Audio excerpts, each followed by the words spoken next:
अस्सलाम वालेकुम मेरे समझदार पाकिस्तानियों। मेरा नाम रेहान तारिक है और आप मेरा यूट्यूब चैनल और फेसबुक पेज देख रहे हैं। करोड़ हा दरूद आका दो जहां नबी मेहरबान मोहम्मद मुस्तफ़ा सल्लल्लाहु अलैहि वसल्लम पर। इस दौर इस उम्मीद के साथ इस व्लॉग का आगाज करते हैं कि अल्लाह रब्बुल इज़्ज़त इस मुल्क के फैसला साजों के दिलों में समझदार पाकिस्तानियों के लिए नरमी पैदा कर दे। Chief of the army staff general Asim Munir एक बड़े मिशन पर हैं और वो मिशन क्या है उसको समझने के लिए आपको साबिका chief of the army staff general retired Qamar Javed Bajwa का एक बयान देखना पड़ेगा। ये बयान वो है जो उन्होंने मुल्क के एक मुमताज और सीनियर सहाफ़ी तज्ज़ियाकार मुजीबुर रहमान शामी से बात करते हुए दिया है। और इस स्टेटमेंट को खुद मुजीबुर रहमान शामी साहब ने आके मीडिया में बयान किया है कि जनरल रिटायर्ड कमर जावेद बाजवा ने मुझसे मुखातिब होकर मुझे कुरान पाक पे कसम उठाकर मुझे अपनी माँ की कसम दे के ये कहा है कि अगर मैं झूठ बोलूँ तो मुझे रोज़े महशर रसूल पाक सल्लल्लाहु अलैहि वसल्लम की शफात नसीब ना हो।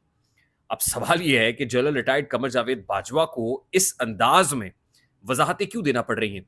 आपको याद होगा कि जिस वक्त जनरल रिटायर्ड कमर जावेद बाजवा साहब ने अपना अलविदाई खिताब किया था, तो उस वक्त उन्होंने कहा था कि मैं जा रहा हूँ और हो सकता है कि उसके बाद गुमनामी की ज़िंदगी में चला जाऊँ, मेरा ज़िक्र ना हो, मेरी बात ना हो। लेकिन बाजवा साहब का ज़िक्र तो हो रहा है और बाजवा साहब ने जो कुछ किया है, वो उनका पीछा जल्दी छोड़ता हुआ दिखाई नहीं दे रहा है। अब जनरल रिटायर्ड कमर जावेद बाजवा उनको एक बार फिर से सहाफ़ियों की वसातत से स्टेटमेंट्स क्यों देने पड़ रहे हैं? आपको ये भी याद होगा कि बाजवा साहब ने अब तक मुतअद्दिद सहाफ़ियों के ज़रिए से, ख़ास तौर पे जावेद चौधरी और शाहिद मेतला साहब की वसातत से बहुत सारे स्टेटमेंट्स अभी तक दिए हैं। अपना मौक़िफ़ देने की कोशिश की, अपनी वज़ाहतें पेश की और इसी दौरान ये भी याद होगा कि रावलपिंडी के एक शहरी आतिफ़ साहब की तरफ से इस्लामाबाद हाई कोर्ट के अंदर एक दरख़्वास्त आई थी कि जनरल कमर जावेद बाजवा और जनरल फैज़ हमीद ने रिटायरमेंट के बाद कुछ इवेंट्स को सियाको सबाक से हटकर पेश किया और उन्होंने जो ऑफिशियल सीक्रेट एक्ट है उसकी खिलाफ वर्जी भी की, इसलिए उन पर एफआईआर का इंदराज किया जाए। यानी बाजवा साहब तो बाज नहीं आए, वो सहाफ़ियों के घरों में जाके इवन उनको कहते रहे कि तुम ये स्टेटमेंट दो और मेरे बिहाफ पर कह दो। यानी वो अपनी वजाहतें उस दिन से दे रहे हैं जिस दिन से वो सुबकदोश होकर घर गए हैं। क्या है जो उनको तंग कर रहा है? यानी बहुत लंबी खामोशी के बाद, सुकूत के बाद एक बार फिर वही सिलसिला शुरू हो गया है और अब की बात मुजीबुर रहमान शामी साहब ने ये स्टेटमेंट दिया है। मैं टू बी प्रिसाइज़ वो स्टेटमेंट आपके सामने पढ़कर सुना देता हूँ कि बाजवा साहब क्या कह रहे हैं। मुजीबुर रहमान शामी साहब कहते हैं, बाजवा साहब से अपनी मुलाकात का किस्सा या रूदाद सुनाते हुए कहते हैं कि जनरल बाजवा ने कुरान पाक हाथ में पकड़कर अपनी माँ की कसम खाकर कहा कि अगर मैं झूठ बोलूँ तो कयामत के दिन मुझे रसूल पाक सल्लल्लाहु अलैहि वसल्लम की शफात नसीब ना हो। पहली बात जो उन्होंने की, वो ये कि नवाज शरीफ को जेल से लंदन भिजवाने में मेरा कोई किरदार नहीं था। पहली क्लैरिफिकेशन इस बात पे आ रही है कि जो ये समझते हैं कि नवाज शरीफ से डील मैंने की और डील करके बाहर भेज दिया, तो मेरा इसमें कोई किरदार नहीं था। अब जल बाजवा ये कह रहे हैं कि मेरा किरदार नहीं था, तो क्या उस वक्त की इस्टेब्लिशमेंट की ग्रीन सिग्नल या गो हेड के बगैर ये कहने की कोशिश कर रहे हैं आप कि ये सोली इमरान खान साहब का फैसला था? ये इमरान खान साहब का डिसीजन था या उनकी कैबिनेट का डिसीजन था कि नवाज शरीफ को बाहर भेज दिया जाए? यानी पहली बात तो ये कर रहा है वो। दूसरी बात वो कहते हैं कि इमरान खान कहता है कि मैंने अमेरिका के साथ मिलकर उसकी हुकूमत गिराई। ये बात भी बिल्कुल झूठ है। यानी अमेरिका के साथ मिलकर मैंने हुकूमत इमरान खान की नहीं गिराई। दूसरी क्लैरिफिकेशन इस बात पे आ रही है। तीसरी बात, कहते हैं कि मैंने दोबारा एक्सटेंशन लेने की ख्वाहिश का इजहार बिल्कुल भी नहीं किया था, वरन और ना ही एक्सटेंशन का किसी को कहा था। अब बाजवा साहब ये जो 3 बातें कर रहे हैं, पहली बात ये कि नवाज शरीफ को भिजवाने में मेरा कोई किरदार नहीं था, तो शायद ही मुल्क के chief of the army staff से ज़्यादा मजबूत या ताकतवर कोई ओहदा इस वक्त पाकिस्तान के अंदर एग्जिस्ट करता है कि जो इतना बड़ा डिसीजन बगैर अपने गो हेड के ले सके। यानी उनको एतमाद में लिए बगैर कोई हुकूमत ऐसा डिसीजन ले सके, हो नहीं सकता है। दूसरी बात, अमेरिका के कहे बगैर हुकूमत गिराई, तो अमेरिका अब तक जो कुछ कह रहा है या मैथ्यू मिलर के जो स्टेटमेंट्स आते हैं या ये रिकॉर्ड डिस्क्रिपेंसीज धांधली और इस सब के बावजूद अमेरिका बहादुर जो खामोश खड़ा हुआ है और जिस अंदाज में हमने चीन से रुख मोड़ा और अमेरिका की तरफ हो गए, things are very much clear now. तीसरी बात जो वो करते हैं वो ये कि मैंने एक्सटेंशन का किसी को कहा ही नहीं था। अब दो तरफ से ये दो तरफा ऑफर्स जो आपको आ रही थी बाजवा साहब और ताहयात एक्सटेंशन की पेशकश भी हो रही थी, उसमें कुछ इवेंट्स ऐसे हैं जो वाकिफाने हाल बताते हैं और आज भी उसके ऊपर बड़े मजबूत कदमों के साथ खड़े हुए हैं और वो ये बताते हैं कि उस वक्त बाजवा साहब क्या सोच रहे थे। यहाँ तक कि मुल्क में मार्शल लॉ लगाने की बात हो रही थी, मुल्क को टेक ओवर करने की बात हो रही थी। तो वो कौन कर रहा था और धमकियां क्या दे रहा था? अगर उस वक्त सैनिटी प्रिवेल ना करती, कुछ लोग जिनको मैं जानता हूं, अगर उनकी तरफ से रोल प्ले ना किया गया होता, तो शायद बाजवा साहब अपनी इस इंटरेस्ट में कि वो उनको उनको एक्सटेंशन मिल जाएगी या वो कुछ देर स्टे कर जाएंगे, वो शायद बहुत कुछ कर चुके होते। तो बाजवा साहब अभी जो क्लैरिफिकेशन दे रहे हैं, अब ये मानी जाएगी या नहीं मानी जाएगी, ये जो बेपरकी उड़ा रहे हैं, ये अपनी जगह पर। लेकिन सवाल ये है कि जनरल रिटायर्ड कमर जावेद बाजवा यानी साबिका chief of the army staff को ये क्लैरिफिकेशंस एक बार फिर क्यों देनी पड़ रही हैं? तो सबसे पहले तो मैं आपको बता दूं कि इस वक्त chief of the army staff general Asim Munir साहब जिस मिशन पे है, उसमें बाजवा साहब की जो लगाई हुई टीम है या जो फील्डिंग है जिसको वो लगा के गए थे, अब आहिस्ता आहिस्ता वहां पर जो भल सफाई जिसको कहते हैं ना, भल सफाई होना, वो भल सफाई शुरू हो गई है।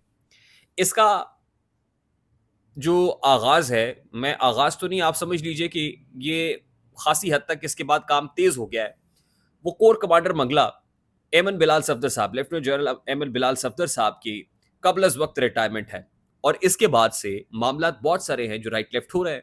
आज ही सुबह जो व्लॉग मैंने आपके सामने रखा, उसमें मैंने आपको बताया कि अभी कुछ और ओहदे भी हैं जहां पर तैनातियां होनी है, जैसा कि अभी SIFC के जो सरबराह है, खास तौर पे जो DG आर्म्स है, उनको इजाफी चार्ज दिया गया था SIFC के प्लेटफॉर्म का। अब DG आर्म्स किसी को तैनात होना है और नए DG आर्म्स आ रहे हैं। उसके बाद कुछ प्रमोशंस है, खास तौर पे ये भी बता दूं मैं आपको कि अगले हफ्ते कोर कमांडर पेशावर जो है, वो भी अपने ओहदे की मियाद मुकम्मल करके रिटायर होने जा रहे हैं, तो कोर कमांडर पेशावर भी लगने हैं। उसके साथ साथ DG ISPR की तरक्की भी होनी है।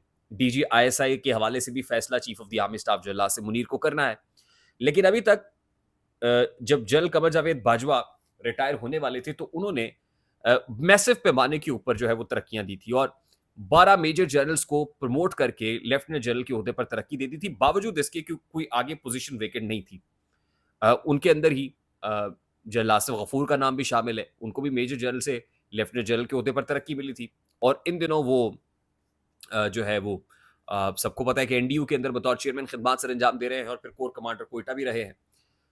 कुछ खबरें ऐसी भी हैं कि एमन बिलाल सफदर साहब के बाद शायद जनरल आसिफ गफूर साहब की बारी भी आए, या कुछ लोगों का, कुछ हल्कों का ख्याल ये है कि वो क्योंकि एलियनेट है या कॉर्नर्ड कर दिए गए हैं, तो अगला नंबर वो भी हो सकता है। उसके अलावा आपको याद होगा कि जब 9th ऑफ मई हुआ, तो कोर कमांडर लाहौर सलमान फयाज गनी साहब, उनके साथ जो कुछ हुआ, और फौज के अंदर ये जो एहतसाब वाला मामला शुरू हुआ है, उसमें जनरल फैज हमीद के हवाले से एक जो हाउसिंग सोसाइटी के ऊपर इंक्वायरी बनाई गई है, हाउसिंग सोसाइटी के मालिक की शिकायत के ऊपर major general, serving major general की सरबराही में, वो मामला भी अपनी जगह पर है। अब एक चार्जशीट वो है जो जनरल कमर जावेद बाजवा के अगेंस्ट भी है, और आहिस्ता आहिस्ता जैसे जैसे वो फील्डिंग जो बाजवा साहब लगा के गए थे वो चेंज हो रही है, वैसे वैसे बाजवा साहब को भी खतरात लाहक होना शुरू हो गए हैं। और यही वजह है कि एक बार फिर से ये सिलसिला शुरू हो गया है, जिसमें बाजवा साहब ने क्लैरिफिकेशंस देना शुरू कर दी हैं। ये तो मैं आपको बता दूं कि बाजवा साहब उस वक्त क्लैरिफिकेशन देते हैं जिस वक्त वो अंडर प्रेशर महसूस करते हैं अपने आप को, जिस वक्त वो खतरा महसूस करते हैं, वो इंतहाई खौफ महसूस करते हैं, दबाव में होते हैं, परेशान बहुत जल्दी हो जाते हैं, खाइफ बहुत जल्दी हो जाते हैं। अब फिर परेशान है, फिर प्रॉब्लम में है। He is like fish out of water. मैं बड़े बावसूख अंदाज में आपको ये कह रहा हूं, और इसीलिए बाजवा साहब ने एक बार फिर उन्हीं वजाहतों का सिलसिला सहाफियों के थ्रू शुरू कर दिया है। ठीक। सेकेंडली इंपॉर्टेंट खबर यह है, हमने आपको बताया था कि नवाज शरीफ साहब चाइना रवाना हो रहे हैं। फिर उसके बाद ये खबर फीड की गई कि वजीर खारजा इसहाक डार साहब उनके साथ होंगे, और फिर उसके बाद ये खास सेगमेंट की तरफ से ये खबर उड़ाई गई कि नवाज शरीफ साहब को तो चीन की तरफ से जो स्टेट गेस्ट है वो होंगे, और चीनी हुक्काम की तरफ से उनको बुलाया गया है, और वहाँ पर जो है वो वजीर खारजा साथ मौजूद होंगे। वो काम जो और कोई नहीं कर सका वो नवाज शरीफ करेगा। चीनियों की नाराज़गी को भी नवाज शरीफ दूर कर देगा। चीनियों के साथ बेमिसाल दोस्ती और ये सब कुछ भी शुरू हो जाएगा, भाईचारा भी बहुत ज़्यादा है। तो अब दफ्तरे खारजा को ये मौक़िफ़ देना पड़ रहा है, क्लैरिटी देनी पड़ रही है कि वज़ीर खारजा इसहाक डार साहब कोई नहीं गए, और ना ही उनका कोई ऐसा इरादा था। जब उनका कोई दौरा ऐसा स्केड्यूल्ड होगा तो दफ्तर खारजा की तरफ से बता दिया जाएगा। तो ये पोज करना कि कोई सरकारी सतह पर या कोई प्रोटोकॉल या ऐसा मामला है, तो ये बात तो क्लियर हो गई है। अब मियाँ साहब के जो शेड्यूल है उसके मुताबिक इत्तलात यही हैं कि चाइना जाएँगे, उसके बाद स्विट्ज़रलैंड जाना है, उसके बाद लंदन जाना है। अब ये कुल वक़्ती प्लान है या जुज़ वक़्ती प्लान है, यानी मियाँ साहब निकलने में कामयाब हो गए हैं। वैसे तो आज इम्पोर्टेंट चीज़ ये है कि वफ़ाकी काबीना ने पाकिस्तान तहरीक-ए-इंसाफ के भी कुछ लोग ऐसे हैं जिनके नाम ईसीएल से निकाले हैं और उनमें मुराद सईद का नाम भी शामिल है जिनको एग्ज़िट कंट्रोल लिस्ट से निकाल दिया गया है।